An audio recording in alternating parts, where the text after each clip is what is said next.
Te viendrait-il à l'idée de partir en randonnée avec un sac rempli de trucs inutiles, superflus voire blessants? Non. Alors explique-moi comment se fait-il que certaines personnes vont parcourir leur vie avec un sac rempli de rancœur, de tristesse, d'expériences malheureuses du passé. Aujourd'hui, offre-moi 10 minutes pour que David et moi t'aidions à voyager bien plus léger vers cette vie riche, épanouie et surtout pleine de sens. Salut à toi, tu es sur Dépasse-toi et je suis Sylvain Viens. Tous les mardis dès 7h, je te proposerai des idées pour comprendre ton fonctionnement, améliorer tes relations, trouver de la motivation ou encore développer ta confiance en toi. Et tout ça pour t'aider à créer une vie riche, épanouie et pleine de sens. Si tu ne veux rien louper et profiter de tout ce que j'ai à t'offrir, je t'invite à t'abonner à la newsletter sur mon site, sylvainviens.com. Aujourd'hui, je tenais à remercier chaleureusement Mag qui m'a offert 5 étoiles et un commentaire intitulé « J'ai rêvé ma vie ». L'espace d'un instant, j'ai vraiment visualisé ma vie rêvée et ça m'a fait un bien fou. Même si je sais que ce n'est pas réalisable sur l'année 2022. J'ai eu le sentiment que c'était possible, alors que 15 minutes plus tôt, j'étais maussade. Merci. Merci Mag pour ton commentaire. Si tu étais face à moi, je pense que je te poserais une question là, tout de suite. Comment peux-tu faire pour poser la première brique de ta maison du bonheur? Et je suis certain qu'en 2022, tu vas déjà commencer à créer les fondations. Revenons à ce sac trop lourd pour voyager. La semaine dernière, j'ai accompagné David, un jeune homme d'une trentaine d'années qui a envie de grimper vers le bonheur. Mais là, actuellement, il est bloqué au fond de sa grotte. En début de séance, il me raconte un peu ce qu'il a vécu, son passé chaotique qui lui plombe encore ses journées, ses parents qu'il aimait, mais qui n'avaient pas compris comment lui montrer, ses études où il a appris beaucoup de choses, mais qui ne lui ont permis que de trouver des jobs ennuyeux, ses ex-copines, plus belles les unes que les autres, mais qui n'ont pas toujours été tendres avec lui. Il est rempli de colère, de ressentiment, de haine, de tristesse et de remords. J'aurais pu lui demander de s'allonger sur mon sofa et on aurait pu passer la séance, voire les 2 prochaines années à en parler, à rebalayer ses 30 années de vie. Mais en faisant cela, il allait encore plus s'embourber. Doucement, mais sûrement. Alors à un moment, je l'ai coupé gentiment. Je lui ai montré que j'avais compris que ce qu'il avait vécu, c'était pas simple. Et surtout, j'ai décidé de faire le focus sur quelque chose, car ses yeux se sont illuminés. Je lui ai demandé de me parler de ses voyages. David, avant de s'enfermer dans sa coquille, était un globe-trotteur. Et quand sa confiance était à son apogée, il a parcouru le monde. S'il était resté dans l'énergie de ses voyages, jamais il n'aurait été devant moi ce jour-là. Mais à un moment, il a glissé et il s'est arrêté d'avancer. Avant de comprendre comment il a chuté, je lui ai demandé de me parler de ses voyages. Et là, il accepte tout de suite avec un grand sourire. Et il me répond. J'ai voyagé partout dans le monde, mais surtout en Amérique du Sud. Je lui demande de préciser. Tu as fait de la randonnée quand tu étais là-bas?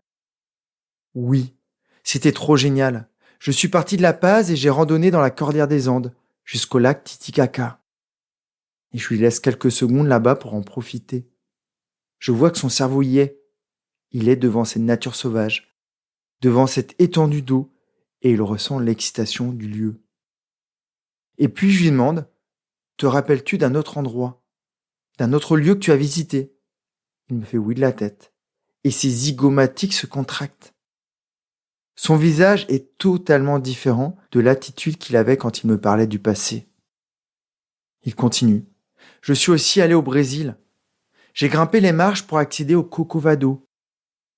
Et j'ai pu profiter d'une vue incroyable sur Rio de Janeiro.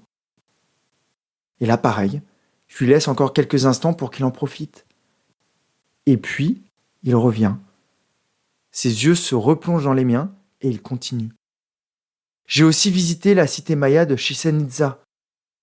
J'ai médité devant la grande pyramide, un peu comme si je ressentais l'énergie de cet ancien peuple.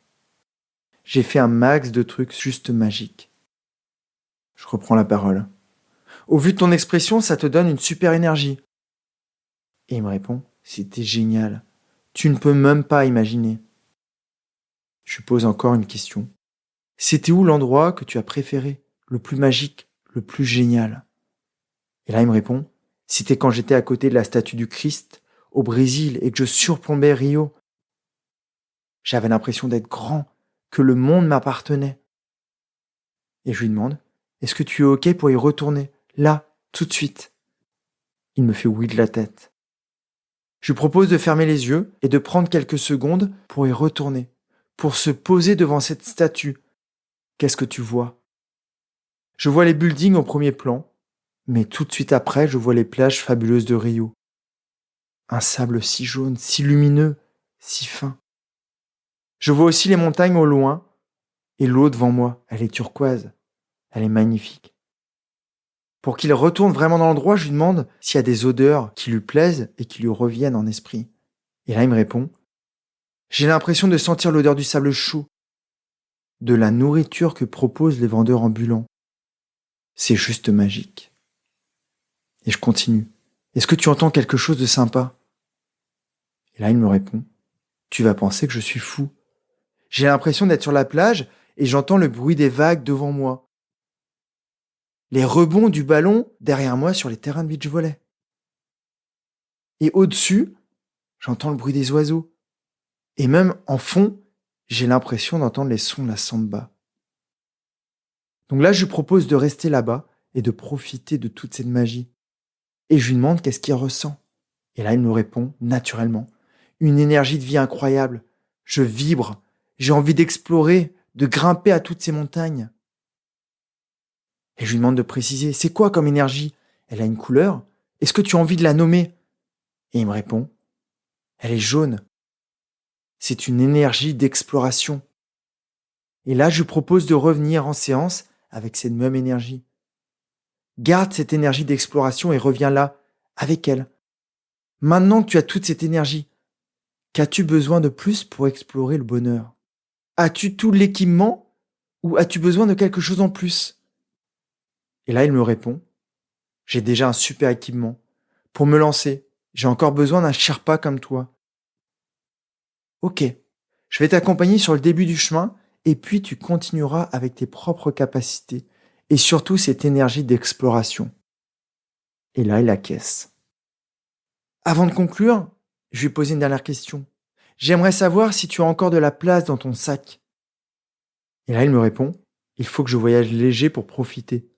Et peut-être même ramener des souvenirs. Je reprends la parole. Tu ne m'as pas vraiment répondu.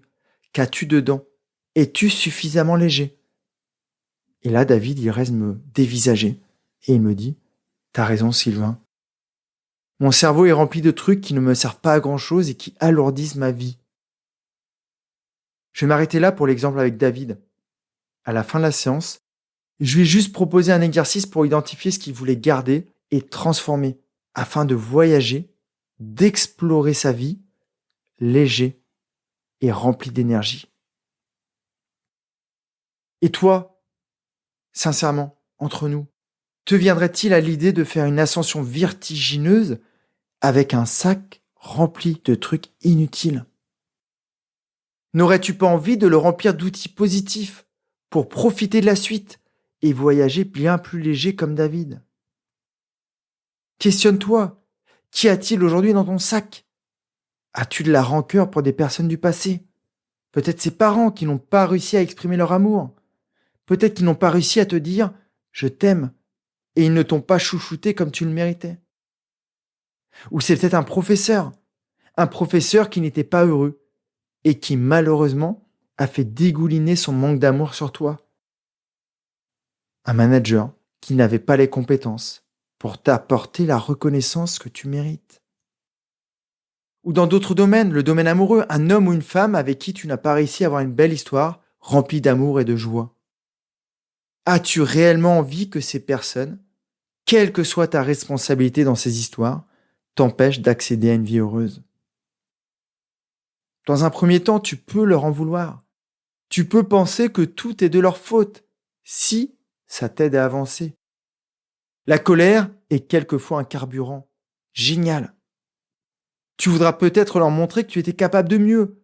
Mais j'ai envie de te dire, tant mieux si ça te fait avancer. Et je suis certain qu'un jour, tu les pardonneras.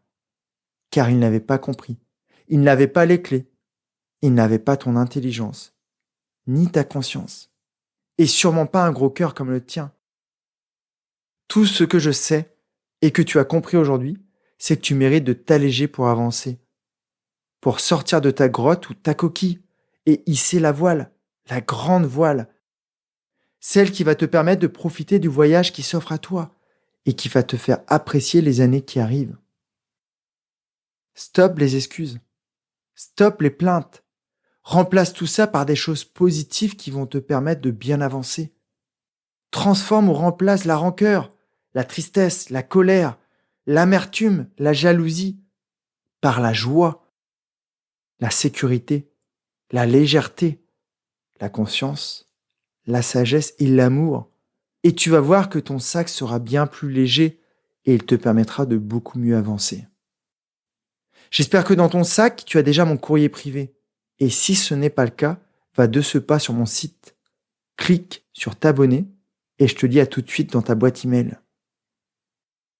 Si ça peut même t'aider, imagine que je suis derrière toi et je te pousse dans le dos pour te permettre de progresser encore mieux. Et à un moment, tu vas te retourner, tu vas me regarder et tu vas me dire, c'est bon, je vais finir tout seul, avec moi-même. Un peu comme ce que font mes clients en séance. Ils me regardent droit dans les yeux et ils me disent, super, j'ai tout ce qu'il faut pour profiter du moment présent et me créer une vie future pleinement épanouie. J'espère que les ondes brésiliennes t'auront donné de l'énergie. Je te souhaite une merveilleuse semaine remplie de conscience, d'amour et de petits pas vers ta vie de demain. Je te dis à jeudi dans mon courrier privé. Prends vraiment bien soin de toi et des personnes à qui tu tiens. Bye bye. Si cet épisode t'a appris quelque chose, n'hésite pas à en parler autour de toi. Dis-toi qu'à chaque fois que tu m'aides à le diffuser, tu fais tous les jours un peu plus pour aider tes proches et influencer positivement les gens qui nous entourent. Je te remercie très sincèrement pour ton écoute et je te souhaite vraiment le plus beau pour la suite.